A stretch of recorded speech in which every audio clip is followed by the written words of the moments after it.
Hi ಸ್ನೇಹಿತರೆ, ನಿಮಗೆಲ್ಲ ನಮ್ಮ ಚಾನಲ್ಗೆ ಸ್ವಾಗತ. ಇವತ್ತು ನಾನು ನಮ್ಮ ಟೆರೆಸ್ನಲ್ಲೇ ಬೆಳೆದಿರೋಂಥ ಆಗ್ಲ ಗಿಡನ ತೋರ್ಸಕ್ಕೆ ಹೊರಟಿದ್ದೀನಿ. ಅದನ್ನು ನೋಡೋಣ ಬನ್ನಿ. ನಾವು ಈ ಟ್ರೈನಲ್ಲಿ ಮೊದಲು ಹೀರೆ ಗಿಡನ ಬೆಳೆದಿದ್ವಿ. ಆ ಗಿಡ ಬೆಳೆದು ಫಸಲು ಕೊಟ್ಟು ಒಣಗಿ ಹೋಯಿತು. ಅದಾದಮೇಲೆ ನಾವು ಆಗ್ಲ ಗಿಡನ ಹಾಕಿದ್ದೀವಿ. ಇದು ನೋಡಿ ಆಗ್ಲ ಗಿಡಗಳು ಇಲ್ಲಿರೋದು. ಈ ಆಗ್ಲ ಗಿಡ ಇಷ್ಟು ದೊಡ್ಡದಾಗಿ ಬೆಳೆದಿದೆ. ಇಲ್ಲೆಲ್ಲ ಬಳ್ಳಿ ಹಬ್ತಾ ಇದೆ ನೋಡಿ.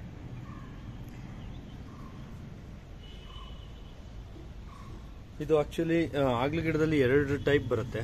ಒಂದು ಬಿಳಿ ಆಗ್ಲಕಾಯಿ, ಇನ್ನೊಂದು ಕಪ್ಪು ಆಗ್ಲಕಾಯಿ ಬರುತ್ತೆ. ಲಾಸ್ಟ್ ಟೈಮ್ ಕಪ್ಪು ಆಗ್ಲ ಗಿಡದ ಬೀಜ ಹಾಕಿ ಬೆಳೆದಿದ್ವಿ, ಆದರೆ ಅದು ಸಕ್ಸಸ್ಫುಲ್ ಆಗಿರಲಿಲ್ಲ. ನಾರ್ಮಲ್ ಆಗಿ ಆಗ್ಲ ಗಿಡದ ಎಲೆಗಳನ್ನು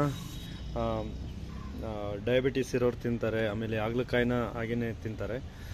ನಾವು ಮನೆಯಲ್ಲಿ ಆಗ್ಲಕಾಯಿನ ಪಲ್ಯಗಳನ್ನು ಮಾಡೋದಕ್ಕೆ ಯೂಸ್ ಮಾಡ್ತೀವಿ. ನೋಡಿ ಇದು ಎಷ್ಟು ಚೆನ್ನಾಗಿ ಬಂದಿದೆ ಅಂತೇಳಿ. ಆಗ್ಲಕಾಯಿ ತುಂಬ ಉದ್ದವಾಗಿದೆ, ವೈಟ್ ಕಲರು ಫುಲ್ಲು. ಆಲ್ಮೋಸ್ಟ್ ತುಂಬ ಕಾಯಿಗಳನ್ನು ಬಿಡ್ತಾ ಇದ್ದೀವಿ ಈಚೆಗೆ. ನೋಡಿ ಇಲ್ಲೊಂದು ಕಾಯಿ ಇದೆ, ಇಲ್ಲಿ ಈಚೆಗಳು, ಮತ್ತು ಇಲ್ಲೂ ಈಚೆ ಆಗಿದೆ ನೋಡಿ. ಇದೂ ಅಷ್ಟೇ, ಮೇಲ್ ಮತ್ತು ಫಿಮೇಲ್ ಟೈಪ್ ಹೂಗಳು ಬರುತ್ತೆ. ಇದು ಫಿಮೇಲ್ ಹೂವು ಇಲ್ಲಿರೋದು, ಇದೆಲ್ಲ ಮೇಲ್ ಟೈಪ್ ಹೂಗಳು. ಮೇಲ್ ಟೈಪ್ ಹೂಗಳಲ್ಲಿ ಏನು ಕಾಯಿಗಳು ಬರೋಲ್ಲ, ಫಿಮೇಲ್ ಹೂಗಳಲ್ಲಿ ಮಾತ್ರ ಕಾಯಿಗಳು ಬರುತ್ತೆ. ಈ ಗಿಡ ಇನ್ನೂ ಚೆನ್ನಾಗಿ ಚಿಗುರ್ತಾ ಇದೆ. ಇಲ್ಲೆಲ್ಲ ನೋಡ್ಬೋದು ನೀವು, ಹೂಗಳು ಮತ್ತು ಚಿಕ್ಕದಾಗಿ ಕಾಯಿಗಳಾಗಿದೆ.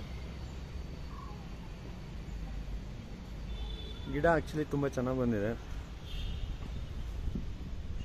ಕಾಯಿನೂ ಅಷ್ಟೇ, ಒಂದು ಸ್ವಲ್ಪನೂ ಏನು ಹುಳ ಏನು ಬಿದ್ದಿಲ್ಲ ಇದರಲ್ಲಿ. ಇದೇ ಫಸ್ಟ್ ಟೈಮ್ ನಮ್ಮ ಟೆರೆಸ್ನಲ್ಲಿ ನಾವು ಆಗ್ಲ ಗಿಡ ಸಕ್ಸಸ್ಫುಲ್ಲಾಗಿ ಬೆಳೆದಿರೋದು, ಕಾಯಿಗಳನ್ನು ಬಿಡ್ತಾ ಇರೋದು. ಇದ್ರದ್ದು ಅಪ್ಡೇಟ್ಸ್ ಕೊಡ್ತಾ ಇರ್ತೀನಿ. ದಯವಿಟ್ಟು ವಿಡಿಯೋ ನೋಡಿ, ಶೇರ್ ಮಾಡಿ, ಸಬ್ಸ್ಕ್ರೈಬ್ ಮಾಡಿ. Thank you very much. Bye bye.